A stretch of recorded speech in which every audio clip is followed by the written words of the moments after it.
This Khoodeelaar television channel edition, timed 1700 GMT on Tuesday, the 26th of July 2022, is being broadcast live, of course, within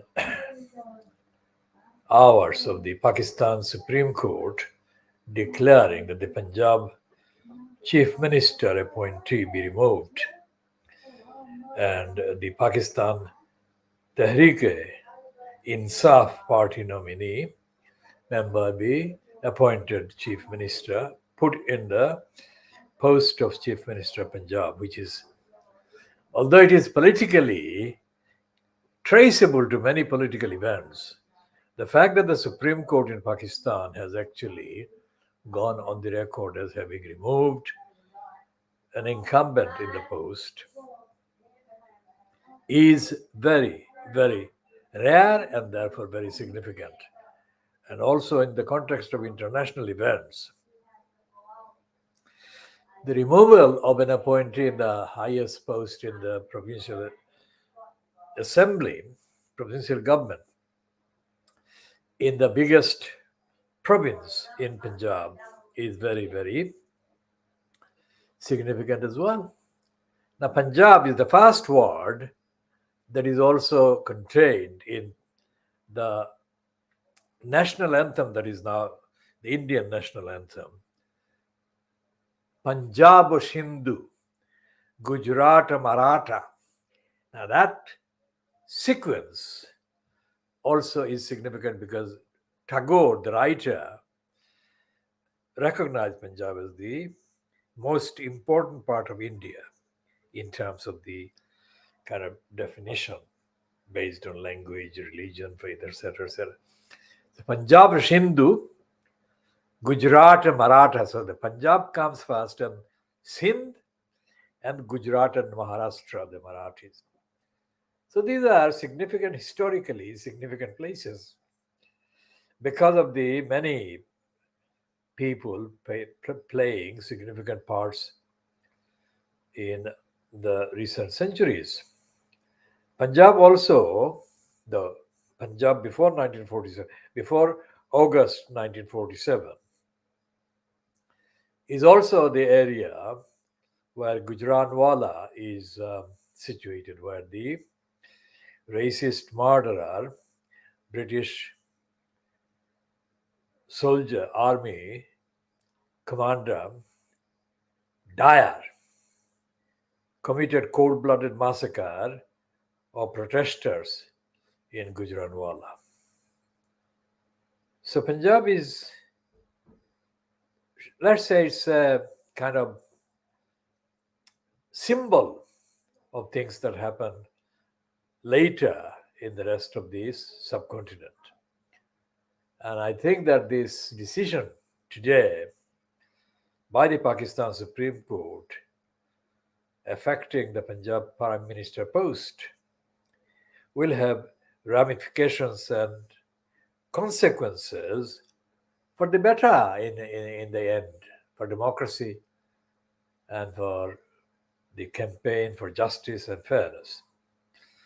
And it is personally, politically, a moment to actually note in favor of Tehreek Insaf Pakistan chairman, Imran Khan, despite the fact that I have said many times that Imran Khan is not recognizing some of the most important things that he should recognize, including, of course, symbolically and essentially empirically and evidentially, the role of the Pakistan Army in 1971 in massacring any number of innocent people in East Pakistan, which became Bangladesh at the end of December 1971.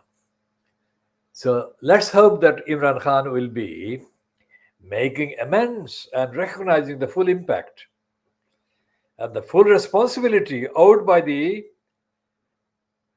controllers who made the decisions to massacre the innocent people in East Pakistan in 1971, and due and adequate compensation will follow for the descendants and relatives that survive of the people who were massacred by the Pakistan army during 1971, and that Imran Khan or his party or anyone else in the leadership of the party or the Pakistan government, which is widely expected to become dominated by Imran Khan's party again soon, following as one of the consequences of the ruling in Pakistan Supreme Court or by Pakistan Supreme Court today, Tuesday, the 26th of July 2022. We shall come back to this, of course, in due course, and we shall update, and we shall be doing this as a matter of absolute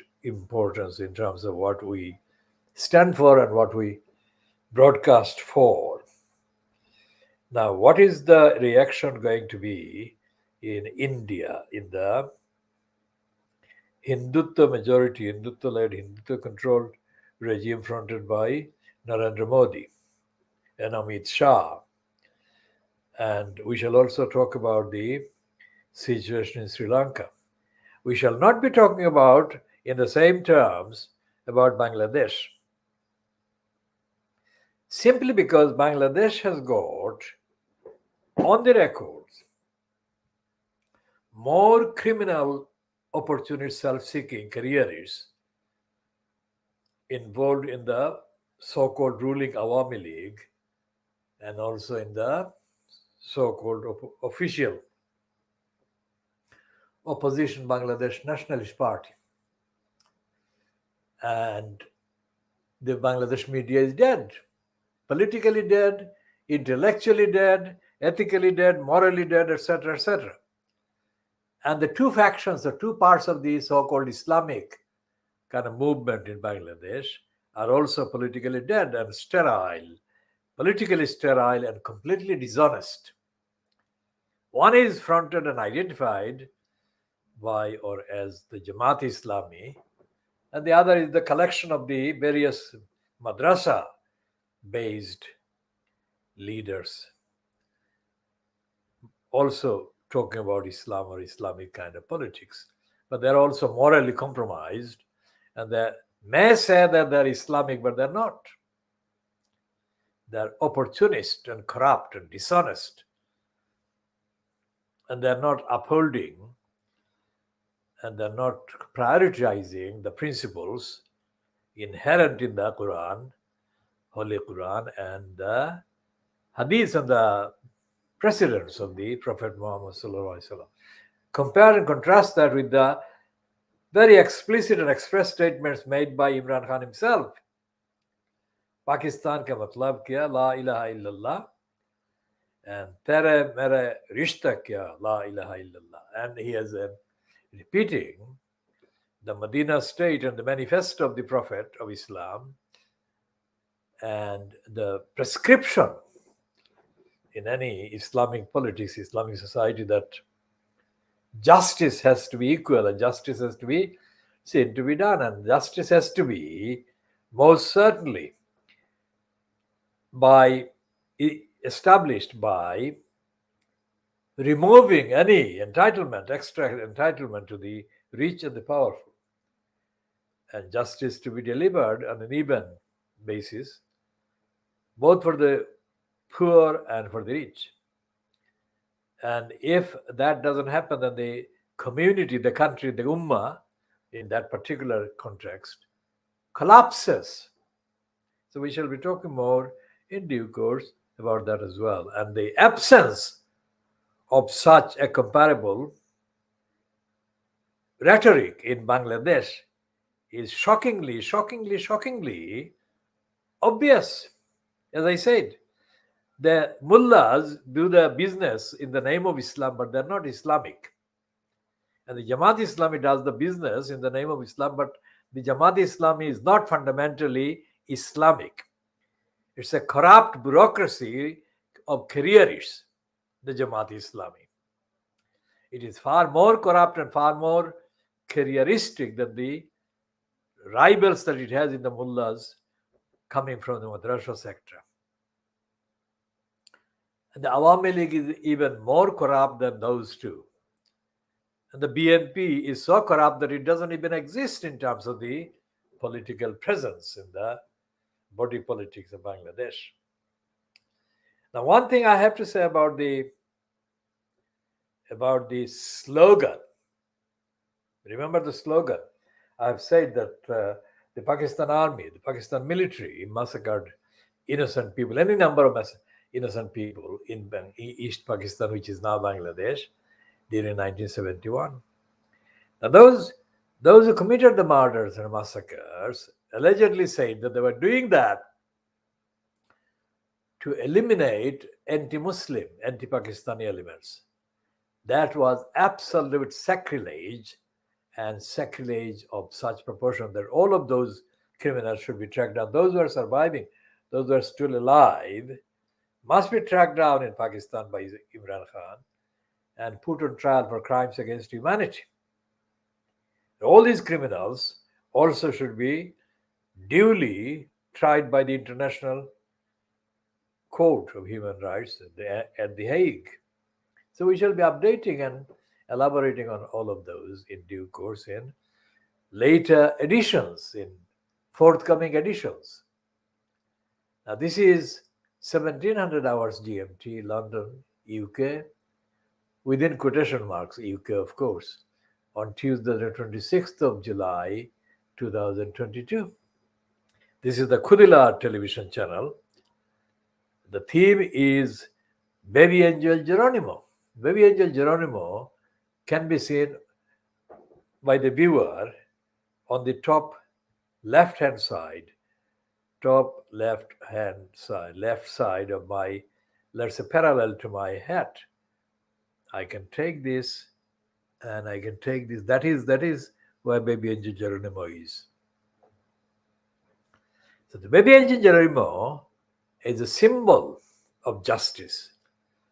The symbol of justice as a witness, world, international, unique witness to the struggle for justice against the depravity and corruption and criminality personified by the criminal, congenital liar criminal, Boris Johnson.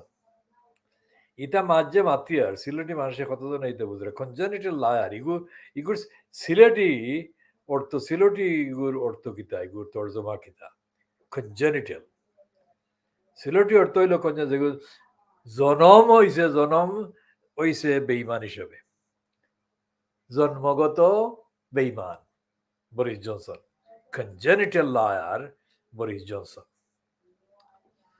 আর কিতা যে ন্যায়ের লাগি আমরা যে আন্দোলন ব্রিটেনে হইয়া যার এই আন্দোলনের সাক্ষী হইল কি এই baby angel Geronimo baby angel Geronimo New Zealand থাকি 2017 নিউজিল্যান্ড থাকি এই ফিরিস্তা বেবি এঞ্জেল জেরোনিমো আইসলা ইগানো আইয়া গ্লস্টার সাউথ গ্লস্টারর একজন বেটি তাইন তার আরো আলপাকা আছে তার নাম হইল Helen MacDonald So Helen MacDonald became Baby Angel Geronimo's mom, and she cared for him, and she defended him against every single lie and demonizing invention, crafted, scripted, and delivered and dished out against him by the depraved department called DEFRA. And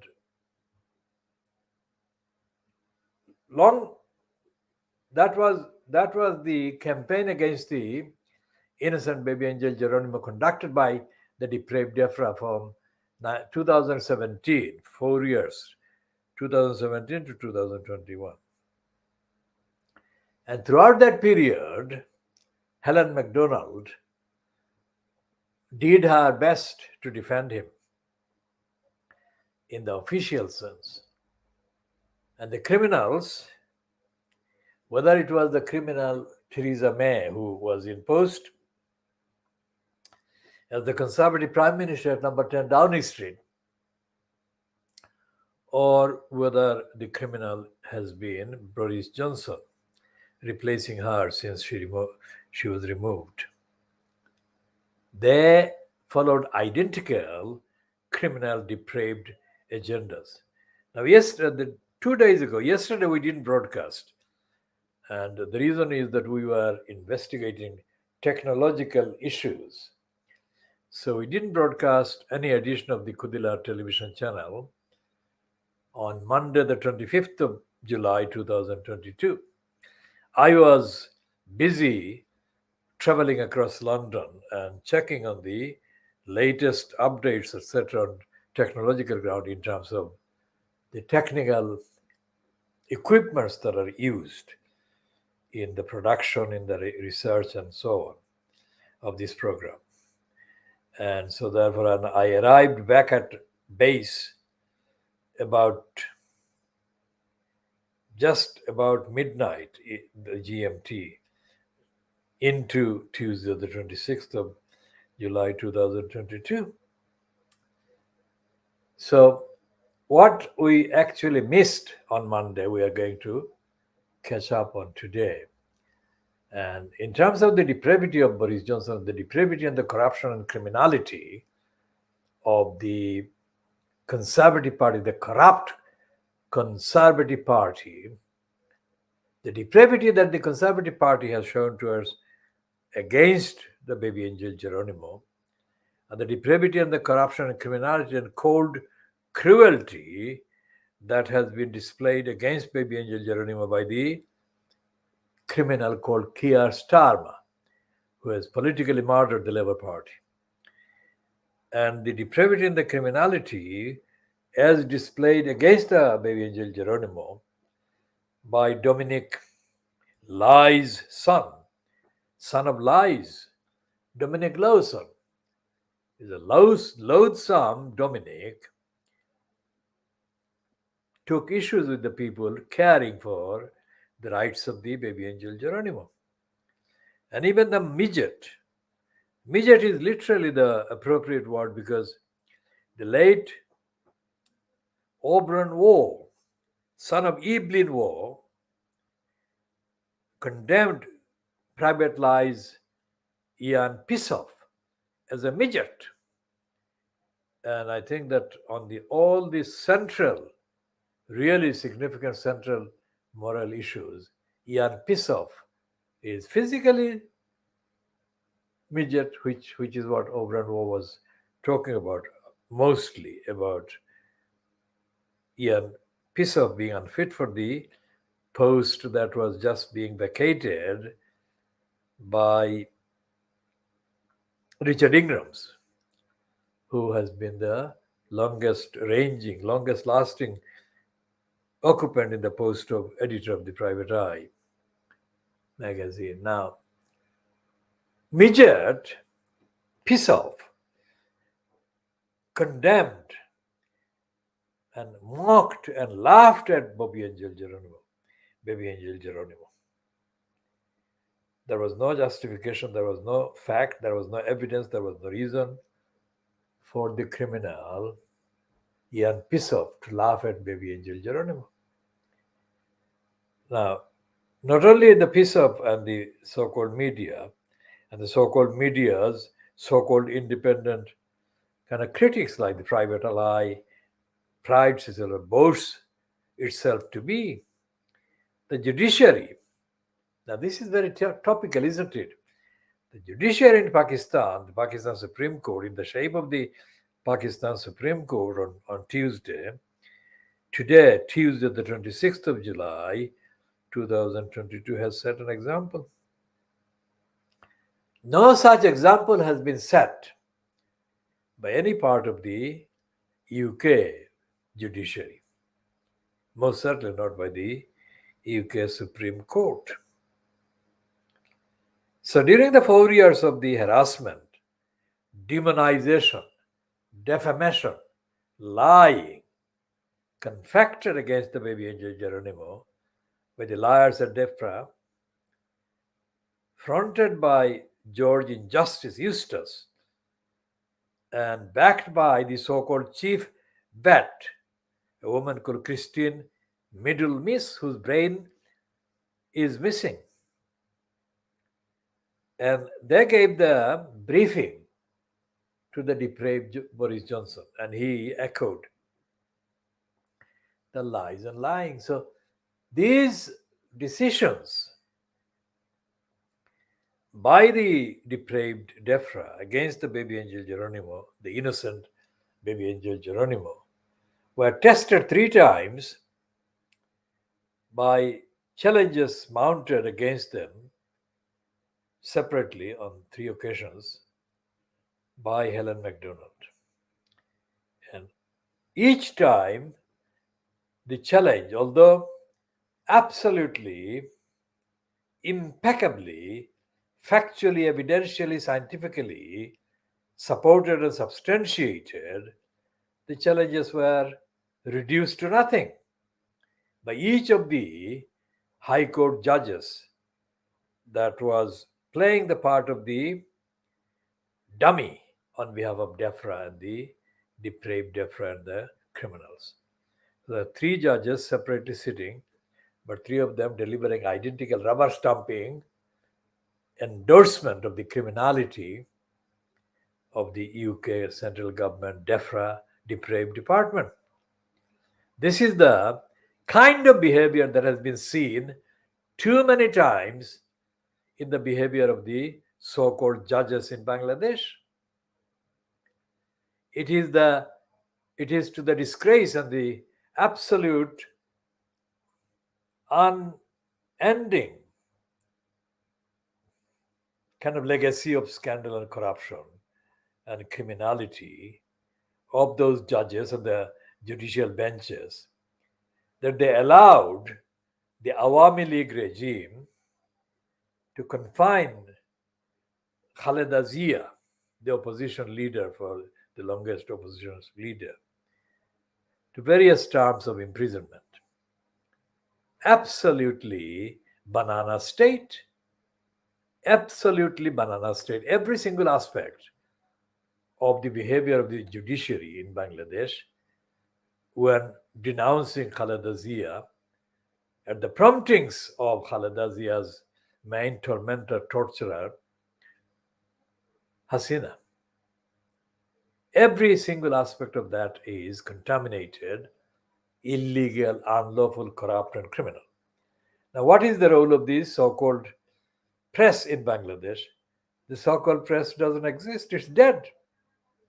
It has not examined the behavior of the judges and the judiciary, and it most certainly has not examined the behavior of Hasina Wazid and her coterie and her kind of cabal of criminals, of various stages of cabals and criminals.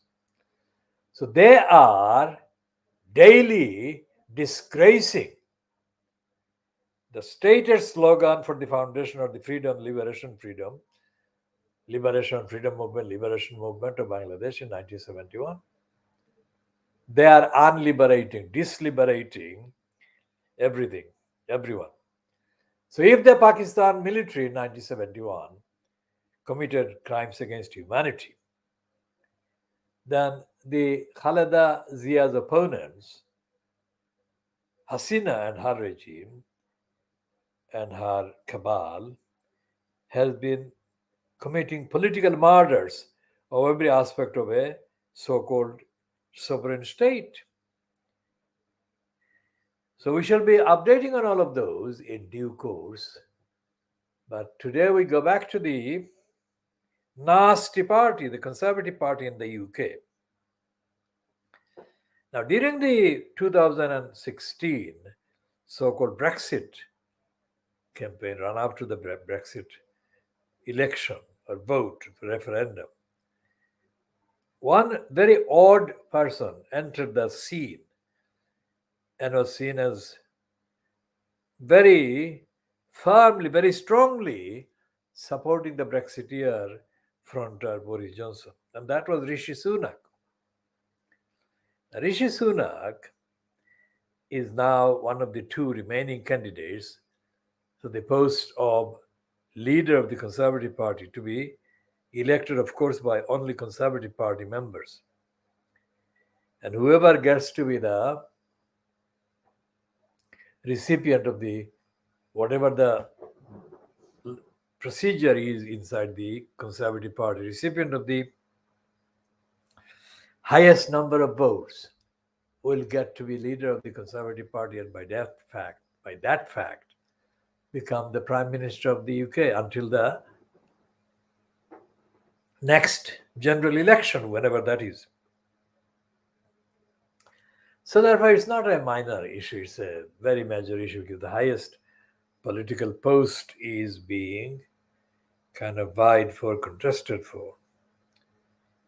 Now, Rishi Sunak is morally unfit and ethically unfit and constitutional unfit. There is no constitution anywhere. But if were there a constitution, he would be constitutionally unfit as well.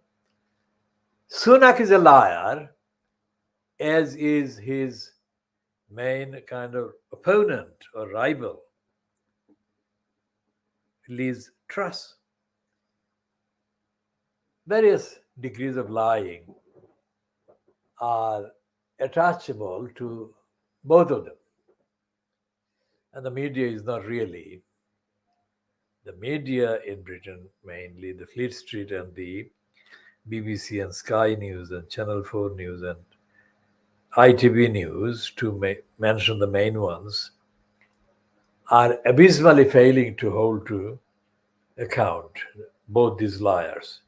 They're not running any investigative stories, they're not running anything except repeating the various spin and propaganda statements issued by the both contestants and their so-called camps or teams. It's artificial, false, and has nothing to do with the actual realities of the people suffering injustice locally and centrally in this UK. And the fact that the judiciary can be left alone to murder a child like Archie Bland shows that there is no sign, there is no trace of humanity, compassion, kindness, and tolerance of a child like Archie Bland. So Britain is depraved, it's dark age, darkness, evil land, and there is nothing in sight by way of opposition to any of the darkness, any of the dark aspects of the dark state, the evil state.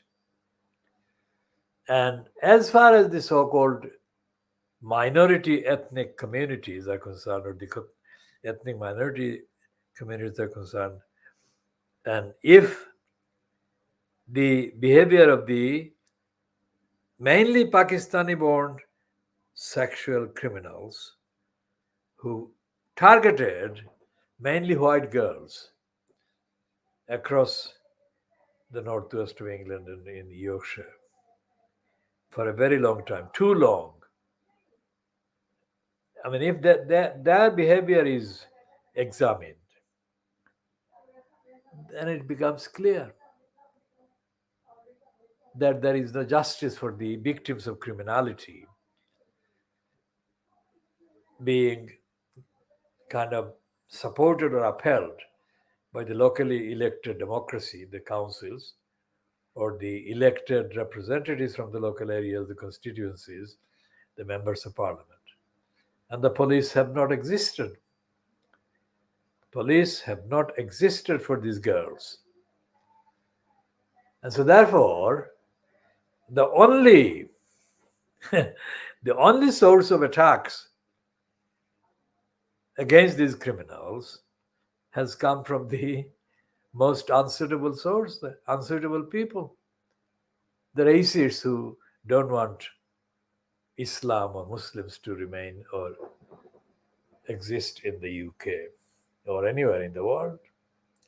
I mean, that's not an answer. These girls have been completely destroyed, their lives have been destroyed, and they have had no justice.